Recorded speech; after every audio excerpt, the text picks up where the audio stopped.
Hello friends, आज आपने एकम 2 प्राणीओं पोषण धोरण 7 विज्ञानનું આનું સ્વાધ્યાય પોથીનું સોલ્યુશન જોઈશું।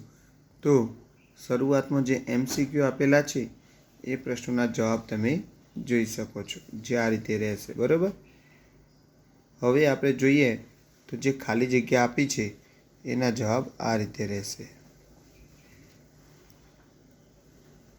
પછી પ્રશ્ન 4 આપેલો છે, મને ઓળખો, તેના જવાબ આ રીતે રહેશે। પ્રશ્ન 5 જે તફાવત આપેલો છે એમાં જવાબ આ રીતે લખવાના રહેશે। બરાબર, પછી આગળ જોઈએ તો જે જોડકા જોડો એમાં જવાબ આ રીતે રહેશે। બરાબર, પછી આગળ જોઈએ વૈજ્ઞાનિક કારણો, તો વૈજ્ઞાનિક કારણમાં પહેલા પ્રશ્નનો જવાબ આ રીતે રહેશે। બરાબર, ત્યાર પછી આ બીજા પ્રશ્નનો જવાબ, આમ આ બીજા પ્રશ્નનો જવાબ આ રીતે થશે। બરાબર, પછી ત્રીજા પ્રશ્નનો જવાબ આ રીતે આવશે। ત્યાર પછી ચોથા પ્રશ્નનો જવાબ આ રીતે આવશે। બરાબર, પછી પ્રશ્ન 8 આપેલો છે, અમીબાની આકૃતિ દોરી નામ નિદર્શન કરવાનું। તેમાં આ રીતની આકૃતિ દોરી નામ નિદર્શન કરવાનું છે।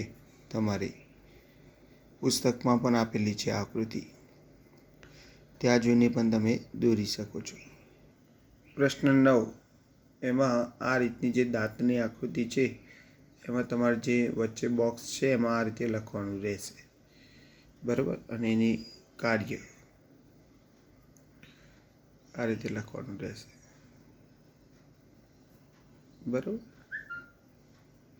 પછી પ્રશ્ન 10 એમાં પાચન તંત્રની આકૃતિ જે છે એ તમારે આ રીતે દોરવાની રહેશે। બરાબર, અંદર બુકમાં પણ આપેલી છે, તેમાં જોઈને પણ તમે દોરી શકો છો।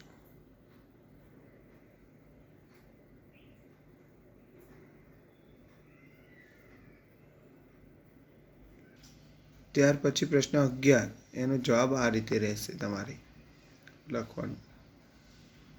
બરાબર, પછી પ્રશ્ન 12 છે ઘાસ ખાતા પ્રાણીઓવાળો, તેનો જવાબ આ રીતે રહેશે। ફ્રેન્ડ્સ, મારી ચેનલ સબસ્ક્રાઈબ જરૂરથી કરજો અને મને સપોર્ટ પણ કરતા રહેજો। આ રીતે જવાબ રહેશે। બરાબર, આનો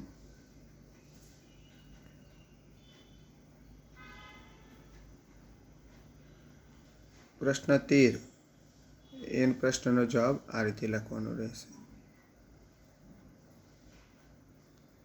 પછી એને નીચે પ્રશ્ન 14 એનો જવાબ તમારે આ રીતે લખવાનો રહેશે। બરાબર, એના નીચે પ્રશ્ન 15 એનો જવાબ તમારે આ રીતે લખવાનો રહેશે। ત્યાર પછી પ્રશ્ન 16 એનો જવાબ આ રીતે લખવાનો રહેશે। બરાબર, પછી આપણે જાતે કરીએ પ્રવૃત્તિ આપી છે, એક ફકરો આપ્યો છે, ફકરા ઉપરથી નીચે પ્રશ્નો છે, જે ત્રણેય પ્રશ્નોના જવાબ આ રીતે રહેશે। તો આપણો આ વિડીયો અહીંયા પૂરો થાય છે। અમારી ચેનલ જરૂરથી સબસ્ક્રાઈબ કરજો અને જેને જરૂર હોય તેને વિડીયો શેર પણ કરજો। Okay, good bye.